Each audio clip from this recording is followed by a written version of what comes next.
We have already mentioned how Assyria became a great military power under Tiglath-Pileser III and under the usurper Sargon II. Sargon was not this man's original name. He adopted it to flatter the conquered Babylonians by reminding them of that ancient founder of the Akkadian Empire, Sargon I, 2,000 years before his time. Babylon, for all that it was a conquered city, was of greater population and importance than Nineveh, and its great god Bel-Marduk and its traders and priests had to be treated politely. In Mesopotamia in the 8th century BC AD, we are already far beyond the barbaric days when the capture of a town meant loot and massacre. Conquerors sought to propitiate and win the conquered. For a century and a half after Sargon, the new Assyrian Empire endured and, as we have noted, Assurbanipal, Sardanapalus, held at least Lower Egypt. But the power and solidarity of Assyria waned rapidly. Egypt by an effort threw off the foreigner under a pharaoh Psammetichus I, and under Necho II attempted a war of conquest in Syria. By that time Assyria was grappling with foes nearer at hand, and could make but a poor resistance. A Semitic people from southeast Mesopotamia, the Chaldeans, combined with Aryan Medes and Persians from the northeast against Nineveh, and in 606 BC, for now we are coming down to exact chronology, took that city. There was a division of the spoils of Assyria. A Median empire was set up in the north under Cyaxares. It included Nineveh, and its capital was Ecbatana. Eastward it reached to the borders of India. To the south of this in a great crescent was a new Chaldean empire, the Second Babylonian Empire, which rose to a very great degree of wealth and power under the rule of Nebuchadnezzar the Great, the Nebuchadnezzar of the Bible. The last great days, the greatest days of all, for Babylon began. For a time the two empires remained at peace, and the daughter of Nebuchadnezzar was married to Cyaxares. Meanwhile Necho II was pursuing his easy conquests in Syria. He had defeated and slain King Josiah of Judah, a small country of which there is more to tell presently, at the Battle of Megiddo in 608 BC, and he pushed on to the Euphrates to encounter not a decadent Assyria but a renascent Babylonia. The Chaldeans dealt very vigorously with the Egyptians. Necho was routed and driven back to Egypt, and the Babylonian frontier pushed down to the ancient Egyptian boundaries.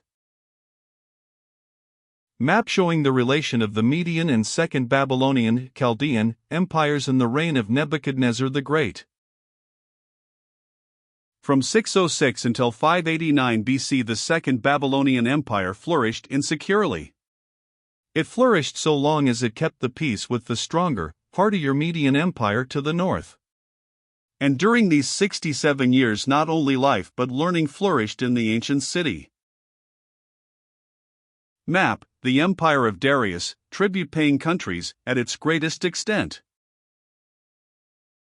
Even under the Assyrian monarchs and especially under Sardanapalus, Babylon had been a scene of great intellectual activity.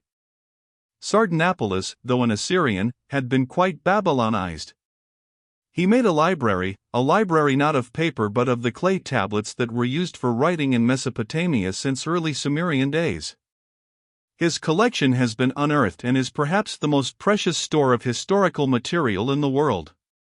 The last of the Chaldean line of Babylonian monarchs, Nabonidus, had even keener literary tastes.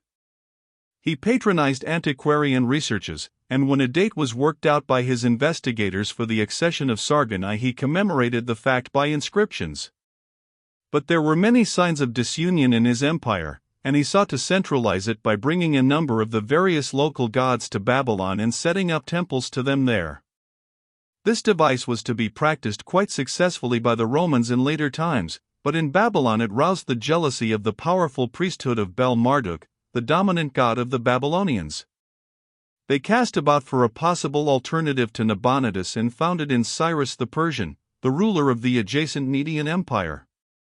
Cyrus had already distinguished himself by conquering Croesus, the rich king of Lydia in eastern Asia Minor. He came up against Babylon, there was a battle outside the walls, and the gates of the city were open to him, 538 BC. His soldiers entered the city without fighting.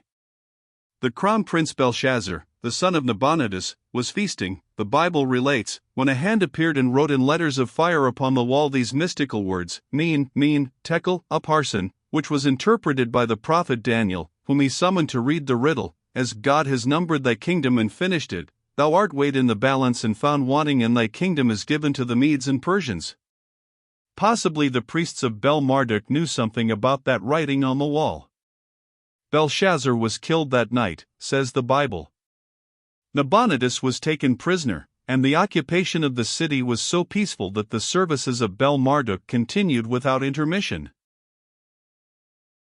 Persian monarch. Persian monarch. From the ruins of Persepolis. Photo, Miss F. Biggs. Thus it was the Babylonian and Median empires were united.